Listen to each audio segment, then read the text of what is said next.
Hey everyone, and welcome back to the Firefighters podcast, where we seek to develop, inspire, and motivate the world of the emergency services operator through a series of wide-ranging conversations. Now, before we go any further, just hit that rate, follow, or subscribe button on whatever platform you're listening to. It's a key performance indicator for us and helps us reach even more people. Now, here's what we've got for you today. Dave, welcome to the podcast. How are you, my friend? I'm fine, Pete. You? I'm very well, buddy. Thank you so much for coming on. I met you first at the Emergency Services Show this year, and you were absolutely brimming with knowledge and passion and insights, which is actually becomes like a rare thing. Some people can be quite dreary of some of the real challenges that are facing firefighters, PPE, and just the entire first responder sector. But you seem to have such a burning passion about one of the main subjects we're going to discuss today. And it's around this aspect of PFAS, because this is something that has emerged, in my tremendous limited understanding, over the past year or two. A lot of stuff bouncing around in America. Why has this become such a focus for the sector at the moment, and what does it mean to firefighters and sort of the organisations that we work for? Well, up until, as you say, about a year ago, the unions globally were not really that involved in standardisation and PPE, particularly from the UK.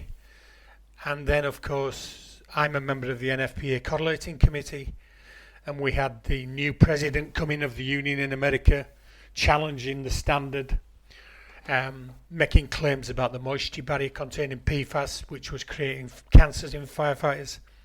That's led to class actions in America. So prior to that, which we'll go into later, we were dealing with cancer per se, but not really PFAS. So now the PFAS thing is being pushed by every organisation and every union globally. So as standardisers, we're left on our own a bit. But we've decided to lead on that. So it's a big, tricky item. And the World Health Organization designation of firefighters, firefighting being at risk, is really led us to know that we have to do something urgently. Yeah, those declarations, certainly from the World Health Organization, making firefighting a cancerous or carcinogenic, profession, has really thrown, if you excuse the pun, fuel on the fire, which is given a lot of leaders, look, you can't ignore this anymore. There's an overwhelming wave of data and evidence being created for this. I'd be remiss if we didn't first just explore just a little bit of your background, because you're not one of those opportunists that has just jumped on this because it seems in fashion. You've been in this industry for around 30 years. Could you give us a bit of an influence or a bit of an impact, on what the work you've done in the past is? Well, I mean, I joined as a firefighter and were exposed to hot fire training, where officers would throw a gallon of diesel in because it was funny. And your mother would say, this white underwear of yours is black. And you'd think, what? So very early on in my career, and that's a long time ago, I ended up in hospital on emergency oxygen, being refused permission to allow BA. And I thought, what the hell is this all about? I've got a BA set down, you're telling me not to use it. So that led me to being elected National Officer for the Fire Brigade Union, Health and Safety, in 83, a position I held for 17 years. And I work closely with government, with ministers, with civil servant and chief officers, where I think we revolutionised health and safety. On PPE, we work very closely together. There was never really a gap, and King's Cross really brought all that together. So that's my background, and I retired from the union in 2002. And since then, because I chair numerous BSI, SEN, ISO committees, I've continued with that, and I enjoy the challenge of improving the standards, protecting the wearers, not only firefighters, but industry per se. 100%. Because people forget, like, breathing apparatus and PPE is actually a small slice of the pie that is the enormous markets that these companies, and we'll name a few later on, sort of delivering their products to. Just elaborate a little bit, if you could, around back in the sort of 60s, 70s, firefighting was very strongly correlated to this aspect of being brave, and there was a big, bravado to it. And you're right, because I've heard this from many guests, this aspect of not wearing BA sets and, just get deep behind the nozzle, tuck your chin in, all this sort of stuff. What was the kind of pushback then when you were having those common sense moments where you do kind of look around and go, what is anyone else thinking this is stupid? Like, why are we doing? What was the pushback like then? You forgive the language, but you were considered to be a girl.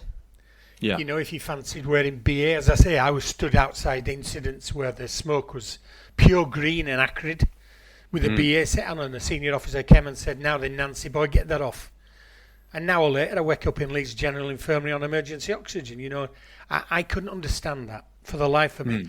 Large chemical incidents, we'd been full chemical suits, and officers had come paddling in their shoes, you know, with no protection. So it was, as you say, the bravado of it. You know, look at me, I'm dirty, so I'm a good firefighter, and that took a lot of changing. A hell of a lot of changes when the Health and Safety at Work Act came into the fire service. There was real opposition from some chiefs, from the Home Office, that we didn't need that legislation. We were already safe.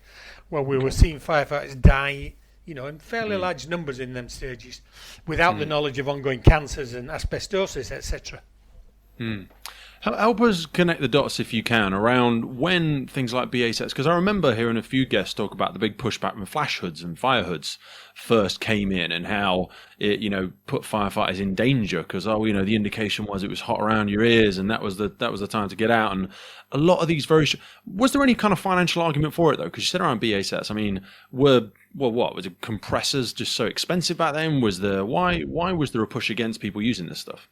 I don't believe it was financial. That might have been at the back of some officers' minds. I don't think that at all. I think it was simply that we're big, brave men.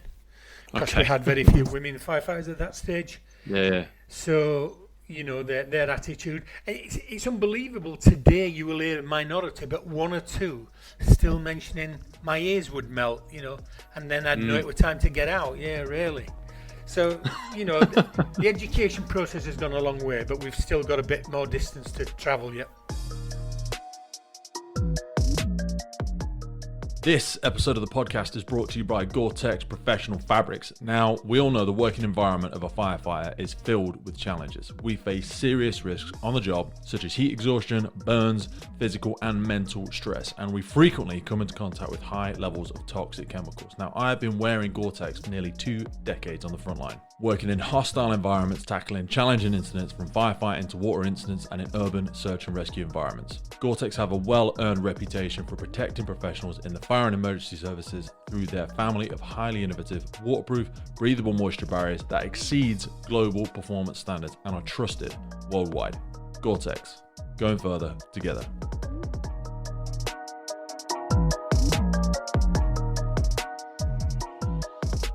So help us understand when the Act came in as part of your career. There was that big pushback from the Fire and Rescue Service operators. What eventually tipped the scale for people to adopt it? And you say you took up a national position. Help us just construct a bit of a timeline with that. Well, the Act, as you know, came in 1974. That was a universal act supported by employers and the TUC, not necessarily by the fire service per se. We had a national officer then, Mike Fordham, who became the Assistant General Secretary, who did all the legwork about introducing the legal requirements. Okay. But in conversations with HSE, it's rather disturbing when they say to you, is it safe to fight fires? Because if it's not, you don't do it. And even I said, well, it can't be safe. They said, well, don't do it then. And I said, well, what do you mean? They said, well, have you been trained? Have you been prepared? Have you got the PPE? Have you got the operational, you know, that safer person concept that we recognise now, issue. And then we went on, myself with CACFO and the Home Office, we then wrote the suite of health and safety documents, which was launched by the Minister. So we did get a grip of it, but I suppose the big turning point, Pete, was the King's Cross fire. Yeah. Where we actually had plastic gloves melting on the hose underground. We had plastic wet legs melting on firefighters' legs. And I'd argued long before then that the safety issue around PVC plastic on the gloves and the over trousers should be got rid of on a safety angle. And I never won that. What I did manage to then win was, if I can get the Nomex over trouser, that equals 5.25 wet legs, PVC ones, so it's cheaper. And overnight we won it on a financial, not a safety issue. So isn't that so often the case when we know the right thing to do, but the awkward thing is, like, I had this conversation with Peter Apps the other day about second staircases in high rises, how we daren't legislate it because it's like, Any idea how expensive that shit is? No one's got an appetite for that. Just get back in your box. So just for people, and again, most people will be familiar, but we have such a wide range of listenership. So King's Cross Fire, this won't have been the first of its kind, really, but do you think it was something to do with the fact that it was so well documented? High levels of heat, trench effect, the fatalities experienced in the ticket office, those aspects, and the way that we were able to examine the damage and the bodies and the heat they were exposed to. Because I often think to myself, how many tragedies and fire incidents, and also other, police and ambulance things that they go through, have happened, and we just haven't learned those lessons because they haven't been well documented. King's Cross, with my limited understanding, was one of the few that really got a good debrief for that, what it was in the time. Well, the government formed the public inquiry, obviously, after King's Cross.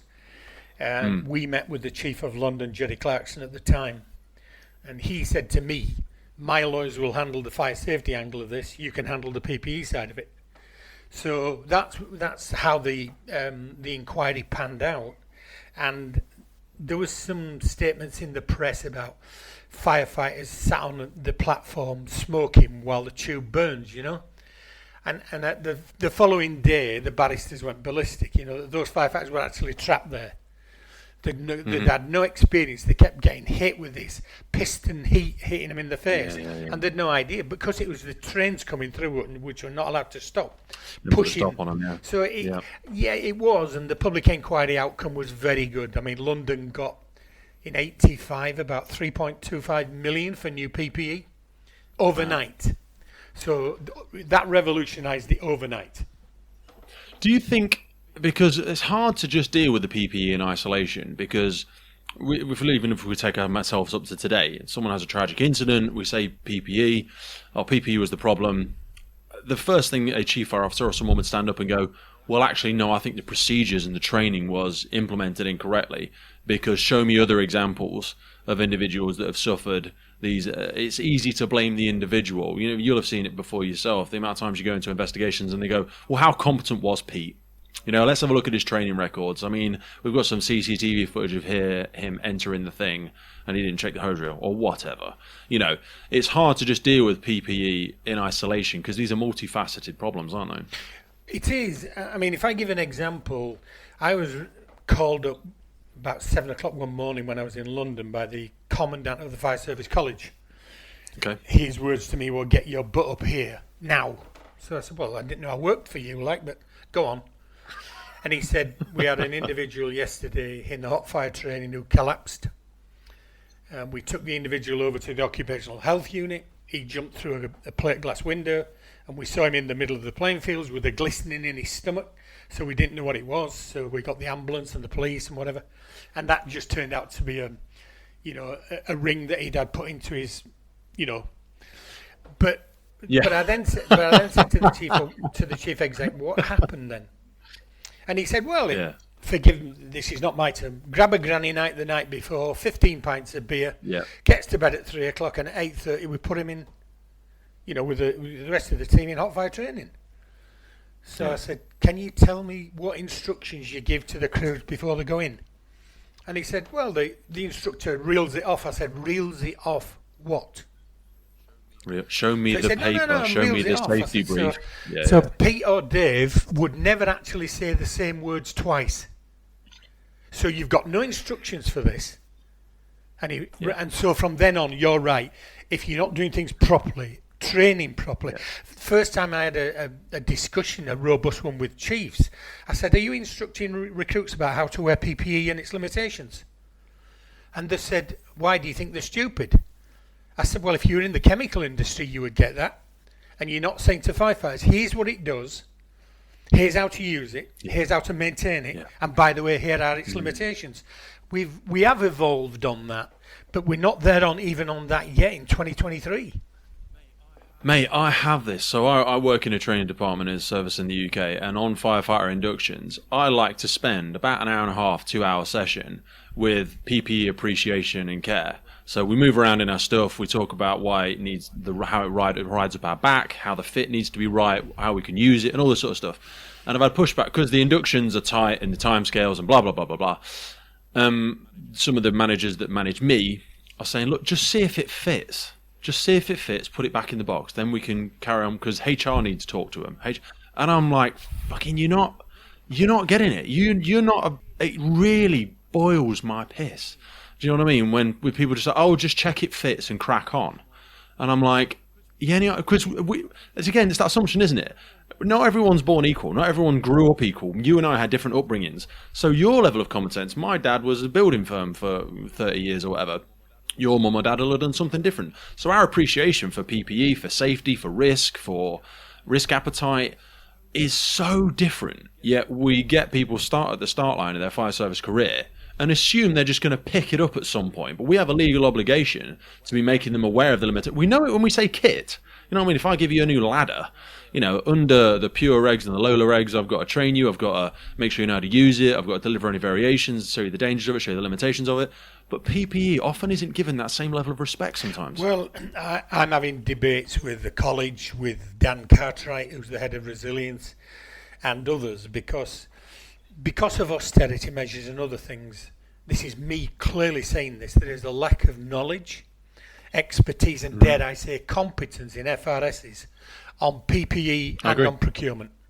I mean, we see manufacturers telling blatant lies on the portal when there's tenders out. And that brigade might ring me and say, would you give us a bit of advice? I'll say, no, I don't represent manufacturers, but I'll answer the questions for you. So I believe there's a need for a course at the college or somewhere to educate that. Definitely. Because we've lost all of the quality people. You got Brett Egan-Bryers of Kent, who leads for the NFCC. My great argument is, if on a resilience issue, if Brett wins the lottery tomorrow or falls under a bus, guess what? The NFCC in a bad place.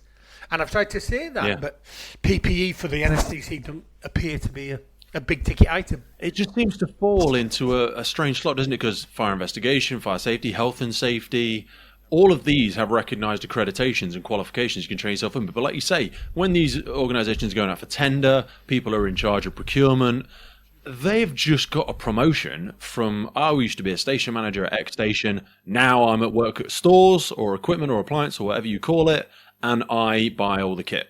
You don't know what the UN numbers mean. Haven't got a freaking clue.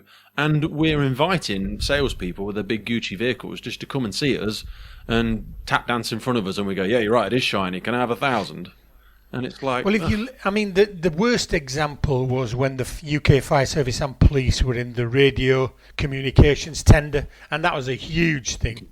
The Sunday Times, you open the Sunday Times, and there's 7 chief officers in the O2 box at Twickenham. This is in the middle of the tender. And one of the chiefs, a close friend of mine, and I rang him up, I said, what are you doing? Have you not got a brain? And I said, you're in the middle of a tender, and O2 are tendering, and they're sponsoring you in their hospitality box at Twickenham. So, there's still a lot of that around. If we could now just switch gears and take us through, because we kind of whistle-stop past the start of it there, some of the progressions that you saw and were part of supporting. So we spoke about the Nomex leggings. Give people, again, because a lot of listeners, better than me, and it referenced as our conversation now, like how many people are being employed, how many people are changing roles, help people that, imagine I'm day one, week one, imagine I've just passed my basic training. I want to know how the kit I'm wearing got to where it is now. Well, it evolved over time. I mean, I started in woolen trousers that were pretty warm in summer, probably held about 10 gallons of water. So if you got wet, I mean, you could hardly lift your legs. So, and if the officer asked you to put a crease in them, that was some sort of joke. You'd need a roll-on truck to get a crease in them, never mind an iron. So, and then we had the move from leather to rubber fire boots, which was one simple incident where we had a bit of entrainment of chemicals through the stitching on a leather boot. Overnight, the Home Office banned leather boots.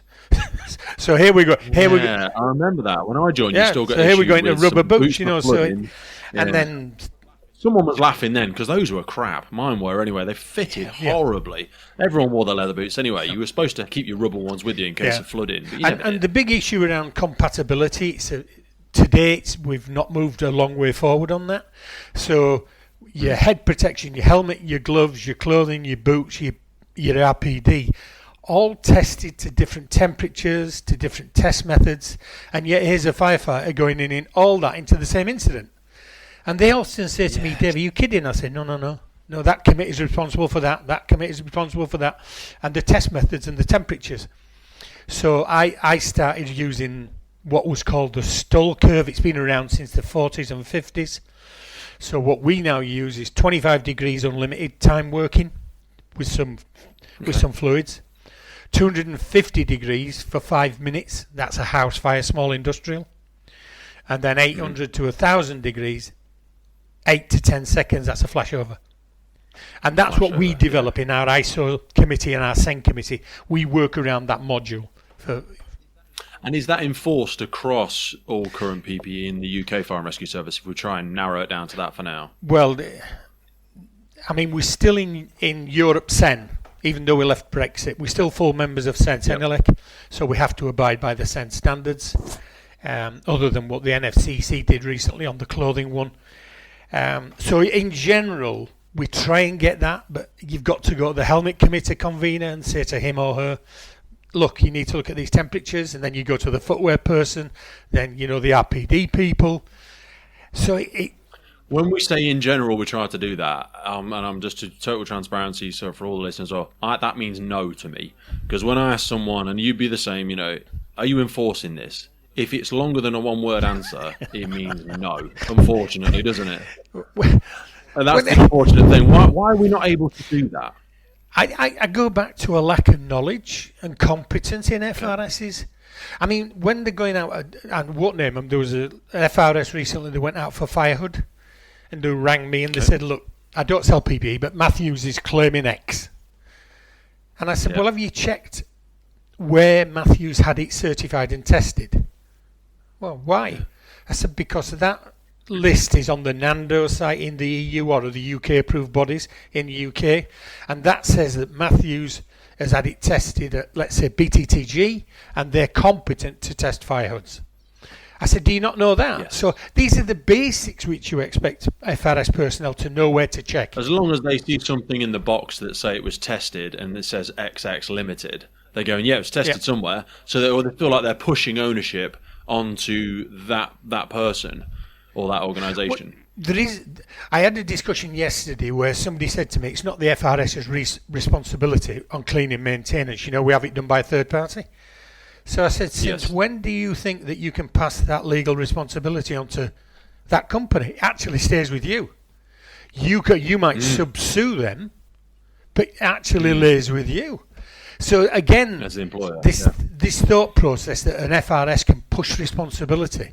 I mean, if you've ever watched Mark Scoggins, he was the best lawyer, Mark, and he has the chiefs in hysterics. I was at a meeting with every chief in the land with him, and for 10 minutes, it was like a comedian. And then the next question, he says, why is every one of you not in jail? And they laughed. And he said, no, I'm being quite serious. Because a defence of not knowing is not a defence. You people know and have done nothing. That's a bigger crime. Yeah. That's the point we're at now. Like I say, you could have claimed, innocence through just lack of knowledge, lack of information, but it is so squarely screaming all of us in the face now that just wouldn't hold water when they're in these organisations now. So when you said about testing as well, this was an interesting thing. I had a conversation with someone the other day.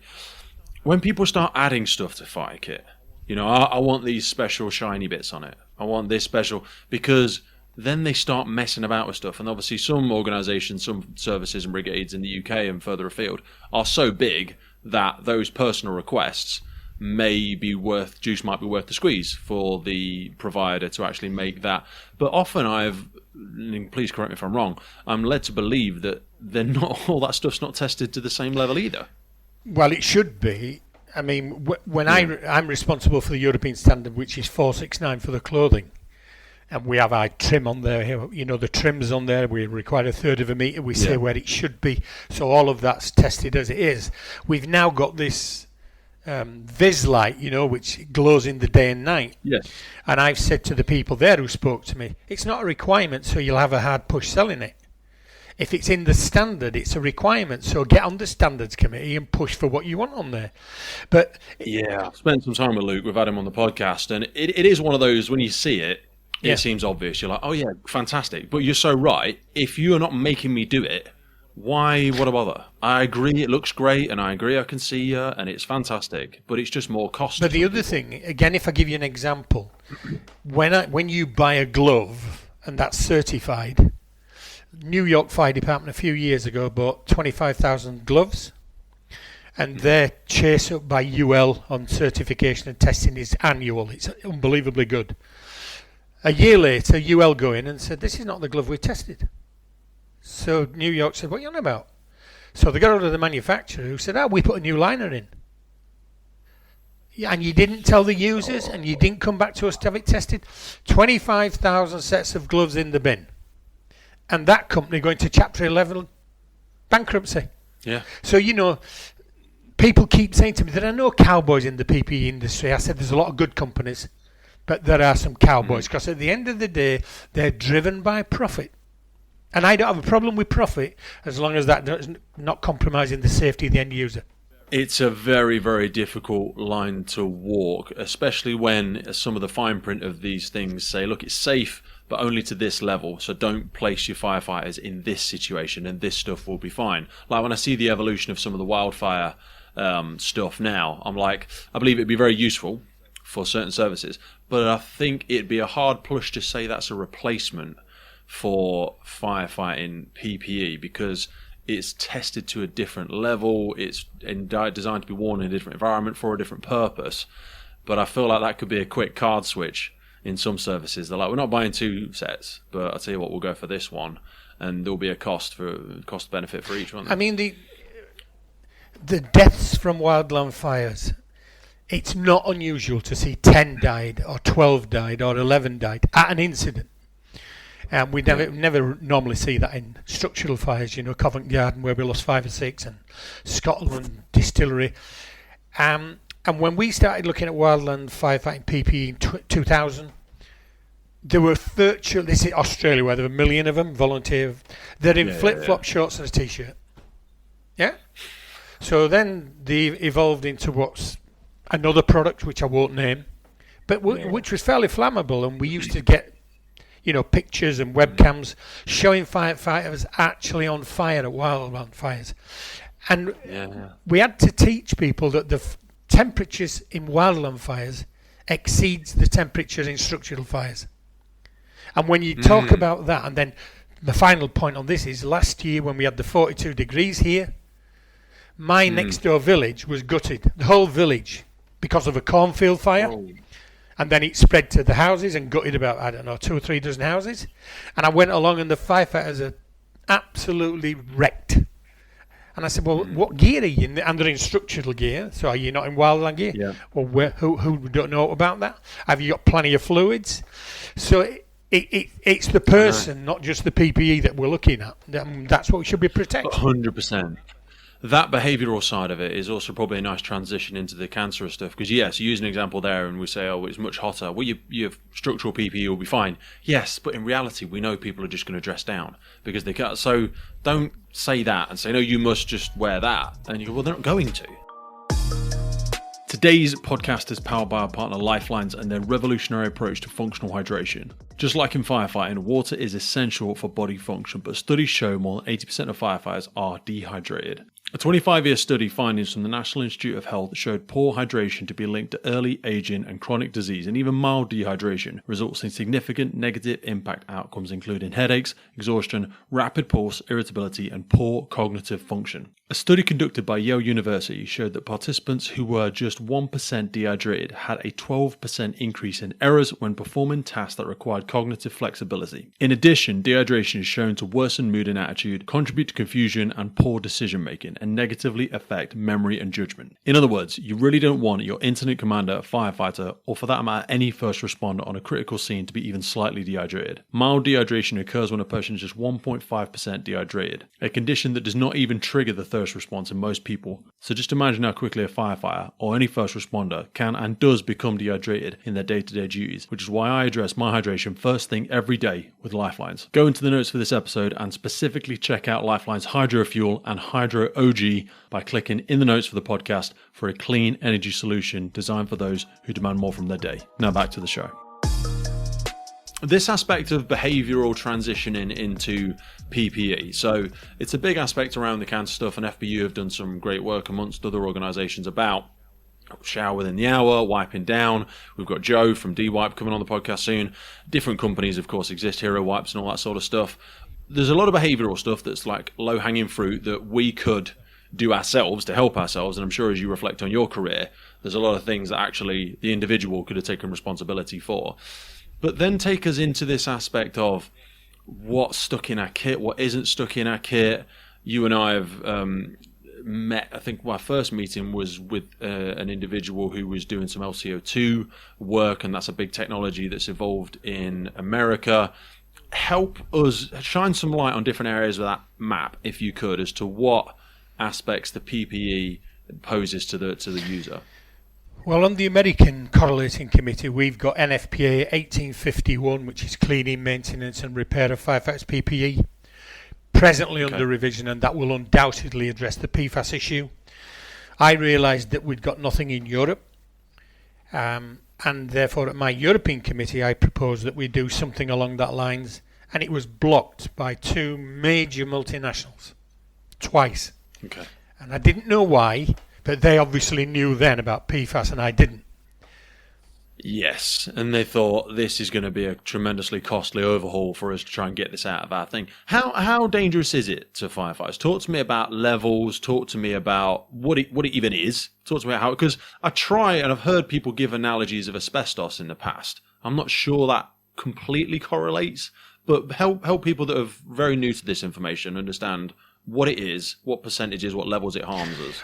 Well, if I just say, first of all, 10 years ago on my European committee, we started looking at cancer of firefighters, and we dealt with the PAHs on the outer shell, so combustion from smoke. We've had firefighters at chemical incidents lost the mucous lining of the lungs because they've inhaled this stuff, So we started looking at that.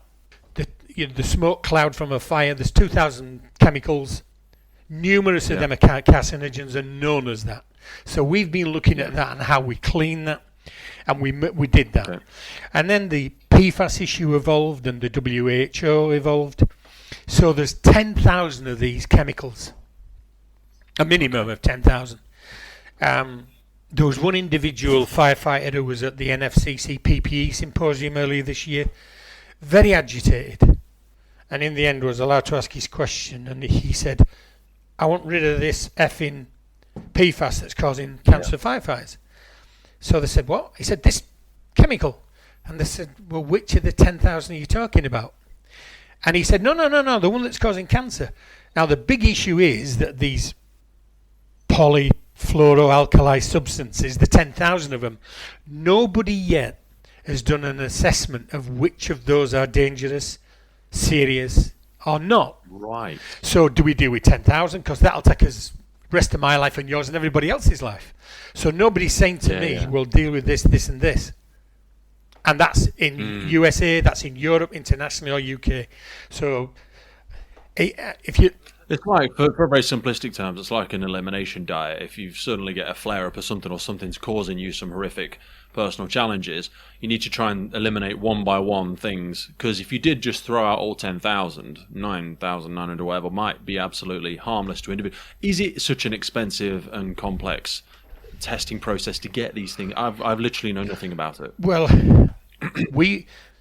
In the ISO community, on the ISO committee, which has far more end-user representation, we've been looking at particulate protection for about 3 years, so before PFAS. And we had no real laboratories globally who could test that. There were a few private industries, multinationals, who did a bit of work on that.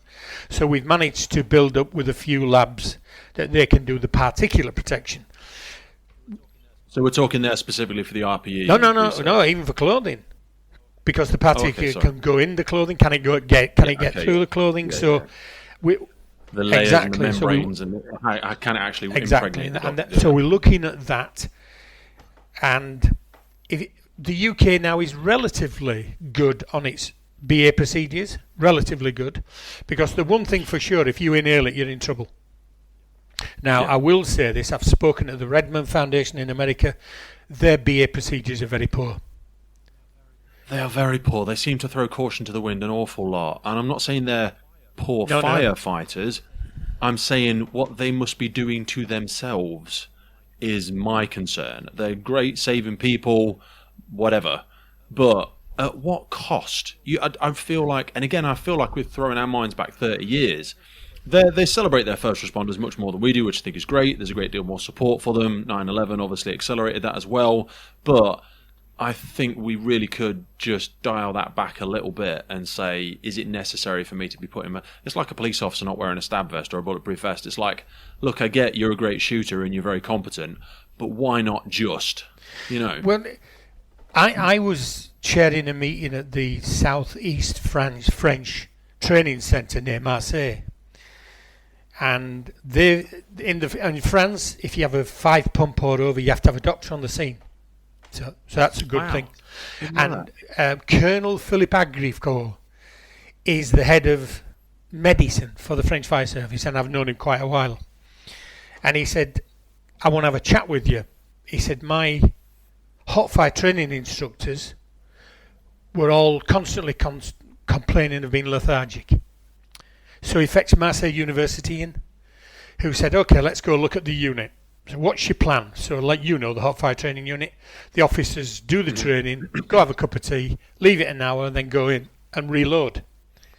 So Marseille University said for 24 hours after that burn, you're above the minimum exposure levels. So you shouldn't be in there unless you've got a mask on of some description. Yeah. Everything is gassing and off. He said, and the stuff that we were burning, like you idiots in the UK are still burning. He said, we now start with pine chippings and we only burn pure chestnut wood. And he took me in the chambers. One's black, like ours are black, filthy. And he took me in the other and it's almost clean. So he said, so we've moved on to that. So we're aware of all that. But the issues is does PFAS go? It's on. And the claims in America by the union is it's going through onto the moisture barrier. The PFAS in the moisture barrier is killing firefighters from cancer. Okay. Now, because then when even though we clean it at high temperatures and blah blah blah, it's not getting it out. When we put it back on, it's still there, and when we heat up, we're absorbing it, or what's? Pete, I have to say, I'm not signed up to that yet because it's everywhere. It's in your frying pan, it's in your clothing, it's in your car, it's in your electronics, in your home. Yeah. And we measure it in parts per billion, not parts per million. So I spoke to a scientist who said, Dave, I'm not sure you'd find a person on the planet who didn't have a measure in their body of PFAS. Yeah. So and then people say to me, well, take it out. So we put it in the repellency of our garments when they're cleaned. And they said, well, take it out. I said, listen, I've challenged the FBU and NFCC to come up with their position. We can clear this overnight. We can take the PFAS chemical out, but the presentation I did at ESS shows you will then absorb the oil, the petrol, and the chemicals, and you will be highly flammable. So help me understand when we look at the differences in the Americans' kit, because it is significantly heavier and stuff like that. And we won't dwindle too much on this period, but just help it because the helmets are significantly larger. And then I want to circle back to where PFAS is in the UK. The American kit tends to be exceptionally well made. I mean, really well made. But as you say, their standard is different to Europe and it's different to ISO. Yeah. We're going through a revision of the 1971 standard, which will become 1970, and there'll be some issues around PFAS addressed in there. I think theirs is more about intervention protection as opposed to potentially defensive, because when I was a young firey, there was no such thing as defensive firefighting ever. And if you said, well, why are we going in there? Because it's on fire. Well, if it's going from end to end, well, somebody might be in there. Well, if there's somebody in there, they're dead. Because it's going. You ain't saving a person. Exactly. You're recovering a body. We had to evolve past that, and even insurance companies wanted you fighting fires. And then you said, well, if a firefighter gets killed, that's £1 million. So are you weighing all this in? So the fire kit in America is heavier, very well made. But what I've now got is the head of research and medicine for the IAFF, the union, met with me in Greenville in USA in June to talk about what we were doing in ISO, because he's now coming on the ISO committee. And his comment, not mine, was, I am hacked off. We're going to an NFPA meeting because every effing time they introduce a new test method. And I want to see what you lot are doing because you've got a lot of end users from around the globe on the committee. I think the IFF is evolving. I've noticed on a few podcasts and webinars recently that the president and others are not raging about PFAS, but raging about cancer. And everybody signed up about cancer.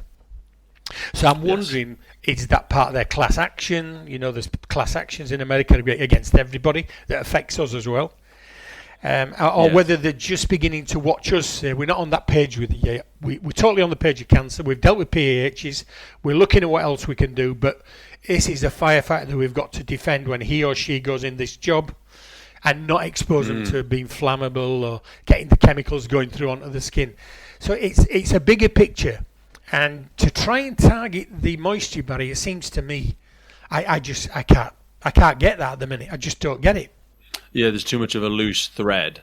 Help me understand why that equals that. Is it a red herring, or is it correlation, or is it causation? You know what I mean? That's what you're trying to understand, I suppose. And do you know sometimes leadership is about being brave, and that's not always saying what you think the left might want to hear. It's by saying what is factual and taking the broader picture. I mean, when I was head of safety with the FBU, my relationship with the Home Office, with the CACFO, the politicians, I was health and safety advisor to the Labour Party from bench, was exceptionally good. And I took flack for that from the left wing. Why do you talk to them prats, you know? I said, because the chiefs and the politicians are responsible in law for health and safety, not the union. So, you know, I've got to talk to them to get them to do it. We can demand things, but they're the ones that have to apply it. So leadership can be tough, but you have to be brave and sensible to do it. So they always say things like, you know, the US sneezes and we catch a cold. How worried or concerned do you think some of the leaders in these fire and rescue services need to be? Obviously, everyone's just had a pay rise last year or early this year. Things are very difficult, a period of austerity. They must be scared to death of what this means for them. What falls out the end of this funnel? And when do you anticipate this coming to the front line where they have to make a decision about it? Have you seen any, it's probably not fair to mention specific services, but have you seen anyone go in first? And you don't have to name people, but are the people already going, there's enough data there for me, Dave, I'm making a move? We've not seen it as yet. And I mentioned previously, I'm actually meeting the head of resilience and Steve Topham, who's the NFCC for PPE, in a couple of weeks' time. And I met Steve at the ESS and said, look, we need a statement from you on PFAS and where we are. As you mentioned, the FBU have done the unbelievable. Yeah, they've done the great work on UCLAN, and that's around what we were aware of, the PAHs and clean, you know, and be clean.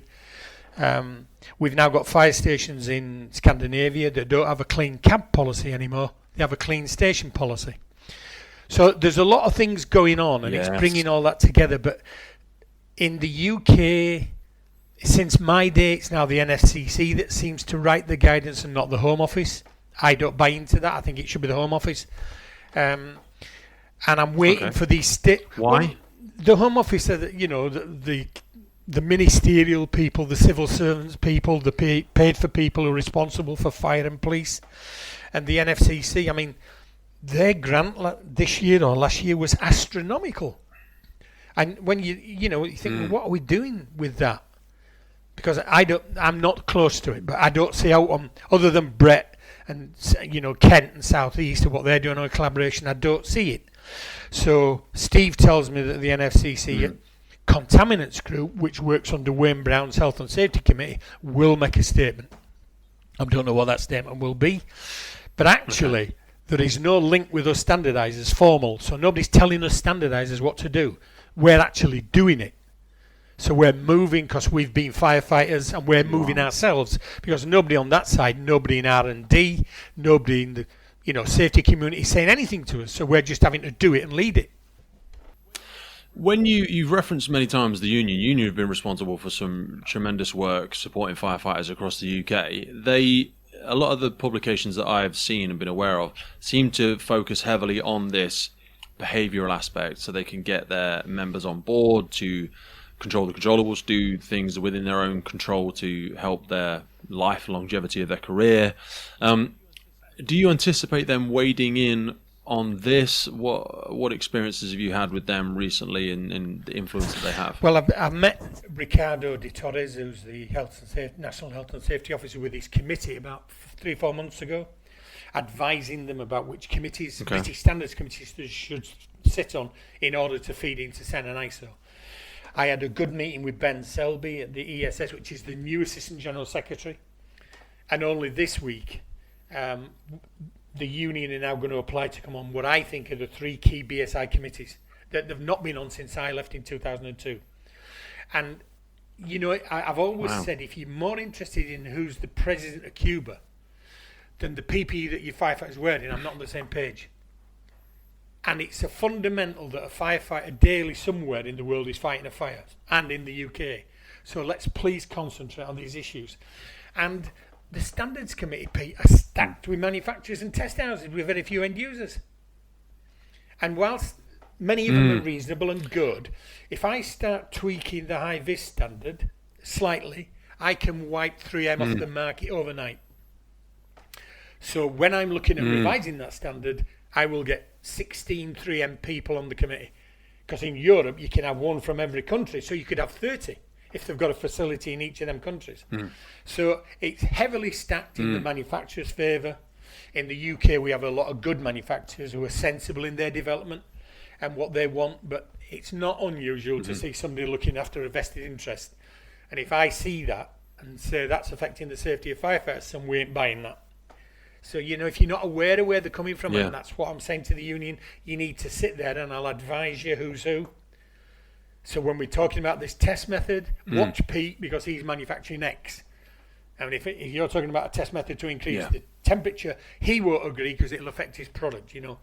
So I've been on 30 years and I learn something new every day. So these kids, these women and men who come on committees are frightened by the language, frightened by the technical issues. And I say don't be, because on the NFPA committee, when the union speaks, everybody listens. So I said, get on these committees, because when you speak, everybody should listen.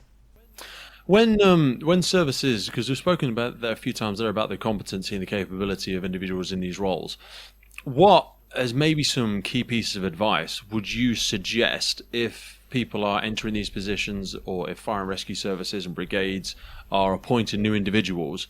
What's some key pieces of legislation or courses or familiarization they should really be?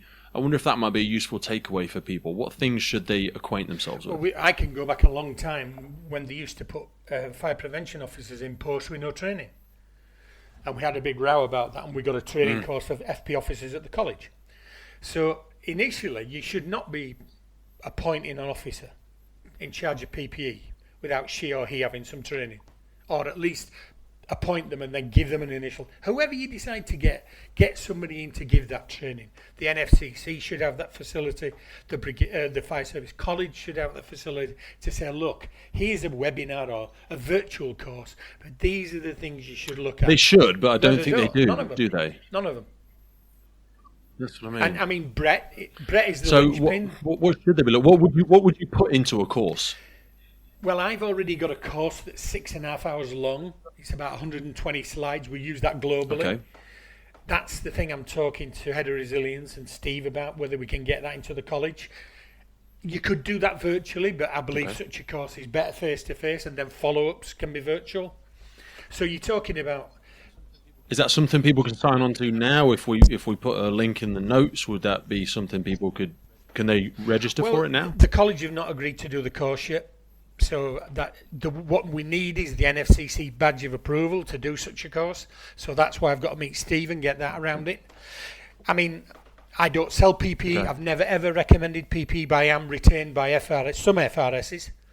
And what I won't do is be part of the decision making, but I'll do all the technical work for them and then say, right, here's the 3 companies, over to you. I'm not getting involved in the decision making. So it's how do you check compliance of garments? I advise Shropshire, and I've done for 20 years, yeah? So they ring me up in the mid of the COVID and say, we've just bought 20,000 medical masks. Do you know if they're compliant? So I said, are you asking me after you bought it? And they said, yeah. So I said, well, where's the documentation? So the agent for the product won't talk to us, but he'll talk to you. So I said, but I'm retained by you, so if he talks to me, I'm going to tell you. Anyway, so I talked to the geezer, send me your CE certificate of compliance. So I get all these documents. No, I want your CE certificate of compliance. Here, it's this one. No, that's your self-certification, son. Where is the laboratory that tested it? Who certified it? So I had to say to Shropshire, not compliant. So you've just £20,000 up, whatever. We had to go to HSE, who got an emergency committee in place and get, because it was dual purpose, because Shropshire were actually giving the injections, you know. They did a fantastic job, Shropshire. So it's where do they need to check a compliance certificate? What are the standards? Just the basics of them. What are the standards I need? How do we arrive at them?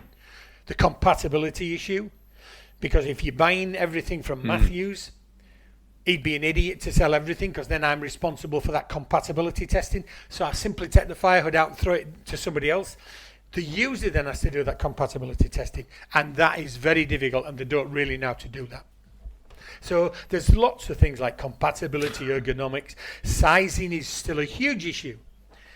When you come to women, I was going to say, what have you seen in the way of women's sizing? Because it seemed to get a lot of attention 4 years ago, but I feel like it's dropped off, or maybe I've just not been aware of it very much. But it's kicked on globally. I mean, I'm responsible for the mannequin test, which is the test that firefighters want to watch.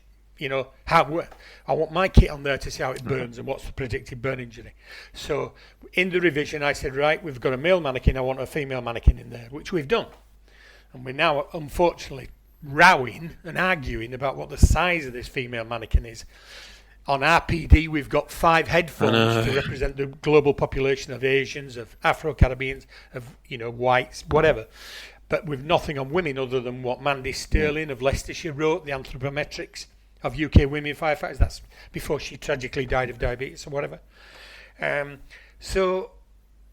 Most of the large manufacturers and multinationals, for instance, will have 58 sizes for women and 58 sizes for men. So you should fit in one of them. But if I was still with the union, I'd be taking the legislative approach, which I believe, and it's done sometimes, is no, I'm not interested in you fitting me into that.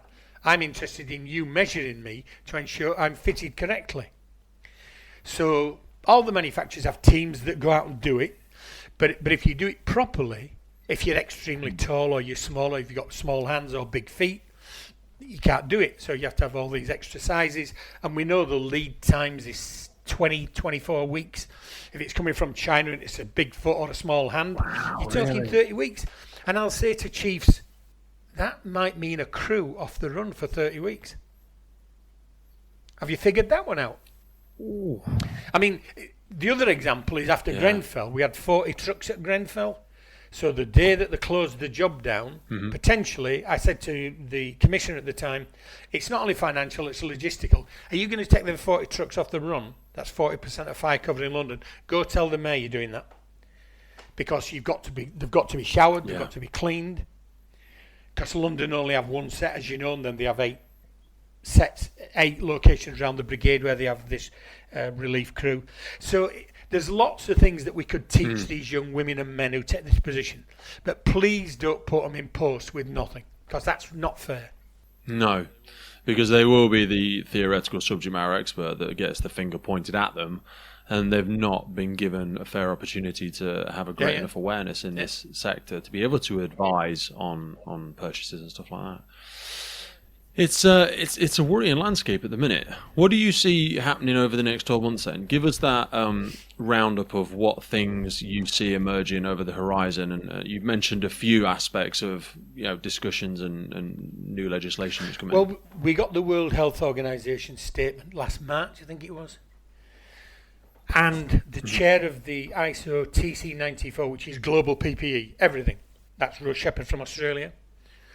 Wrote to my chair on the ISO Firefighters Committee and said, you will now address this issue as a matter of urgency. You will. So that was in July this year. So in August this year, my chair said to me, it falls under your working group, get on with it. So I formed a project group in August, and I closed the applications for it early because I got a balance of manufacturers and end users. to look at the well, we called it PG contaminants because PFAS was too focused and actually it just winds people up. So that PG contaminants I formed in August, we've met 3 times since. We're meeting monthly. It's led by an officer from South Australia who's a cancer survivor, an officer and a union person. So that's a good start. And I've said to... Who is that? I might make for a Neil fascinating individual to have a conversation with. Afterwards, if you want his contact detail, Neil Mangelsdorf, South Australia. Yeah. And I've said to Neil, I want a draft report by February 7th, 8th and 9th next year when we meet for 3 days at BSI in London. And we know that we'll do that. I'm not saying we'll have the answer, but we'll certainly have a draft report. What we've already done at a meeting that we held last Thursday, I think it was, about 10, all of the ISO standards are ensemble. So unlike SEN, where I said to you the difficulty is its head, its feet, it's whatever, in ISO it's all one standard in 10 parts. So we've now revised about 12 standards. The project group has looked at it and said, we want these changes, we want this added, about PFAS, about contaminants, bump. Now we've no legitimate way of doing that. So I, as the convener, I'm going to write to each PG leader in the next month and say, this is what I want you to consider when you consider the ballot results with comments, and come back in February next year about what you're going to do all of that. Some of those are manufacturers, so some might get hacked off because it'll affect their products. But yes, so the ISO committee, and I think America, the union is, I think they're heavily involved in that, so they're interested in that. And if I just said, I was on a Cooney's webinar last week, I think it was, and they had a spokesperson on PFAS from EU, one from UK and one from USA, and the outcome is we will have 3 different sets of regulation. So if you're a manufacturer, you're going to have to look to 3 different sets of regulations. And what Cooney's informed us of, and this is frightening, a venture capitalist in America has put $500 million up front as ambulance chasers to go to lawyers for class actions against whatever. And the UK PFAS regulation consultation at the moment actually contains harm. So Matthews doesn't have to get cancer. Matthews worried about cancer, so I can sue for harm. So, you know, we can't even get a global position on this. So manufacturers are going to have a huge task in addressing who puts what in my gear. Unknowingly. Mate, that seems like an absolute quagmire of difficulty. So this, when it comes out in February, will that be an education piece that would distributed to the sector? Well, we as standardisers, we have to go through the balloting process, and we're fairly well advanced on some of these. That's why it's difficult for me to get these in. They will be in, and then if they're published, those standards are then what will be called up or can be called up. There is no legal requirement in Europe to call up an ISO standard. You have to call up the EN. Right. Well, the EN won't be there, so we'll have ISOs.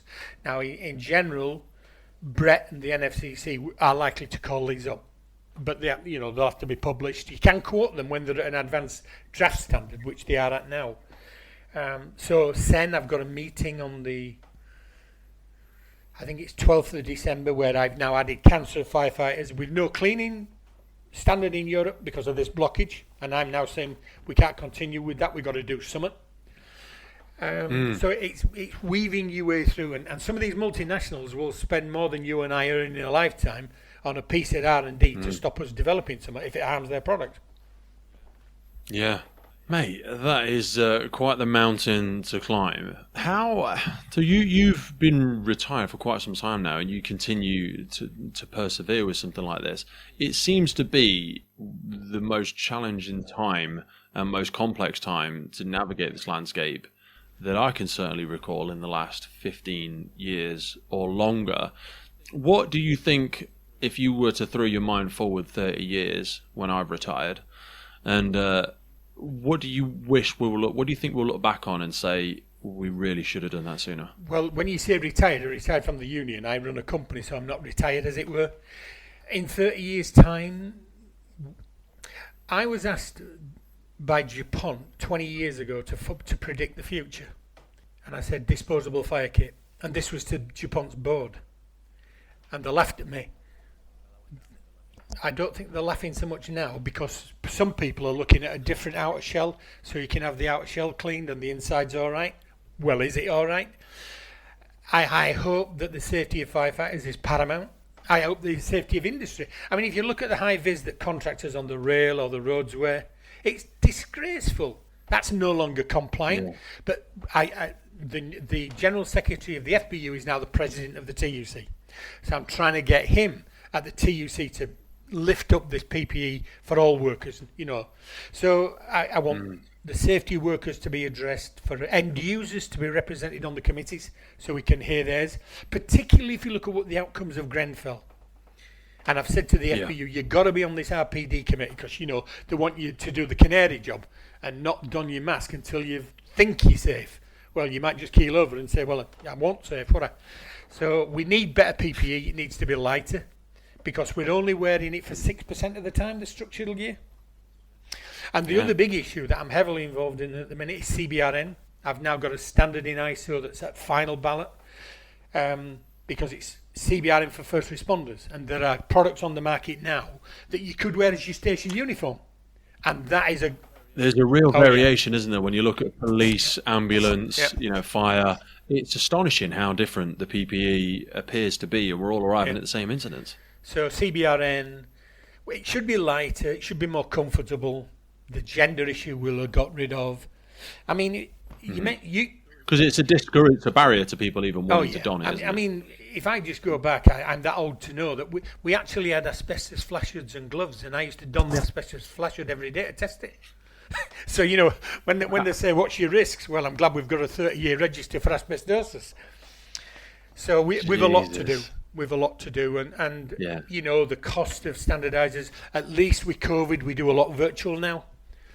But for non-English speakers in my international, I can only run meetings 12 till 2 UK time because that's early morning in America. It's late in Australasia and Asia. But the non-English speakers often want to say to me, Mr. David, and that means we don't understand. So I say, come on, let's go have a cup of coffee. They can't do that on a virtual meeting. So we do need, you know, there's the London Agreement on cost and environment, but you sometimes got to sit in a room and then have a cup of coffee and then a beer at night and say, stop that blockage. You know, we've got to get rid of that for the safety of these end users. Do you see anyone taking up the mantle of this beyond yourselves and other organisations? Because I say with respect, you perhaps won't still be doing this job in 20 or 30 years' time. You may be, but you may not be, with the greatest of respect. Do you see younger generations, obviously we have a lack of awareness, and I include myself in that, with the same level of passion and interest to actively be there on the field, you know, actually in the dust and the sand, taking the cuts and the bruises? Because a lot of us sit back in the stands and throw stones and say, you should be doing better, you should be doing better. You are very much in the trenches trying to shift these chess pieces. Is there other individuals with an appetite for this? Do you see the next generation with a passion for this? Because we're ultimately, I mean, you and your generation are paying the cost now, but we will also pay the cost. A couple of years, just before COVID, in America, they have the Australasian Fire Advisory Council, AFAC, and all of the brigades pay to that, and then AFAC give all the technical information and write specifications for the brigades if they want that. So I got the director of AFAC and another person from the AFAC Council to present to Sir Ken Knight, and we then had the system where Terry Brewer was in charge of procurement, you know, and both of these presenting to them about, look, and my idea was, and these figures were just thrown in, if every FRS put 10,000 in the middle, then I said at the time, then you put Brett Egan-Bryers in and somebody else, and you have a methodology of training for this resilience, you know, for people coming in. And I presented that to the CAC4 Council, where it was blocked. So that's what we need. You've only got, I mean, the problem with the South East Collaborative with Brett is that he's only representing 50% of the FRSs. The other 50 are not in the collaborative garments and don't want to be, by the way. So I think we need a national system. Why? What do you think the argument is for those that are not interested in the collaborative certainly they're not garments. interested in this higher level that the NFCC have just taken us to. We haven't got evidence of an injury to a firefighter in PPE caused by PPE in the last 20 years in Europe. Not one. So why would you want to push it up when you're only in it 6% of the time? So all these other 50% that talk to me don't want to be in that. So we haven't got national collaborative buy-in or procurement. What does your gut feel say? Does your gut feel say, and feel free not to respond to this, do you think we should shift to a higher level given we wear it almost never and it's already meeting many of the standards with regard to exposure to, not contaminants, but certainly to fire and other risks? Well, I'm the convener of the European Committee who writes that standard, so of course I defend that standard. And again, we have users on there from around Europe, and there is no evidence-based. What I say to people, if you want to improve a standard, you've got to prove some R&D and some evidence. I'm not, because Matthews has introduced a new product, am I going to change it for that? So there is no injuries to firefighters in Europe over the last 20 years from PPE, caused by PPE. So why do I want to up it? Yes. You see a similar thing with vehicles where there's an over-engineering aspect. We could all have Formula One this and Formula One that, but what do I want my vehicle to do? Okay, then to make something mass market, affordable and sustainable, you've got to go. The least viable product sounds horrible and dangerous, but what we're saying is the least viable, safest option. There's somewhere to meet in the middle on that spectrum, isn't it? Otherwise, we'd all be going around in £100,000 gear. We had an example a few years ago, Sir Ken and I, where it was the Chief of West Yorkshire went ballistic over the 145 ladder. Absolutely ballistic. They had an incident, an accident, and Sir Ken said to him, "Are you on the committee that deals with this?" "No, why not?" "Did you not read the draft when we circulated it to NFCC or whoever?" "No." "Well, please don't fire at us after we've published it. Fire at us before." That's why end users have got to be in there. And Brett is now just widening the number of NFCC reps on committees because he can't handle it all. No, you've got to be part of that conversation. Otherwise, like you say, you just sit on the sidelines until the people that are doing the work come to a decision, and then you just throw stones and objections to it. And you're like, look, come and be part of the conversation. We're not so elitist to think we've got all the answers, but we're the ones peddling. So come on, jump on, pedal, throw in your answers, your innovation, your diverse approaches to this. But yeah, it's important for people to be part of the conversation because fire and rescue services, first responders, and ultimately the public and their families will be the ones that pay the long-term cost. And they often pay that cost in private. I really appreciate the work you do, mate. I think you are a font of knowledge. I would love to perhaps have you on in February next year when we're 3 or 4 steps forward and talk about what the outcomes are and help share that knowledge. Because again, like you say, these papers are out there, these things are available for people to read, but sometimes they can, not always, but can be written in a way that is difficult for people to digest. And I think you've done a wonderful way today of simplifying it and helping people understand what they have an obligation to do and the cost of not taking that action. Yep, well, that's where we're going. Dave, thank you so much for your time, mate. I really appreciate it. Thank you, Pete. The Firefighters podcast was created to recognize, acknowledge, inspire, and hopefully even motivate these incredible individuals who have chosen to be part of the first responder community. Our driving purpose is to create a legacy resource for the current and future generations of firefighters and first responders. We get some incredible feedback from listeners and guests. And as the podcast grows, our desire to create longevity and sustainability means we are asking for the support of our listeners. If you want to support the podcast, if you want to get discounts to our merchandise, hoodies, clothing, coins, patches, tallies, and also access to all of the incredible documents get shared with us from our podcast guests and sector leaders, and please head over to our Patreon page, and for just £3 a month you can support the future of the podcast. Please finally hit that follow, subscribe or rate button on the platform you're listening, and wherever you are in the world, please support your emergency services responders, and thank you for listening.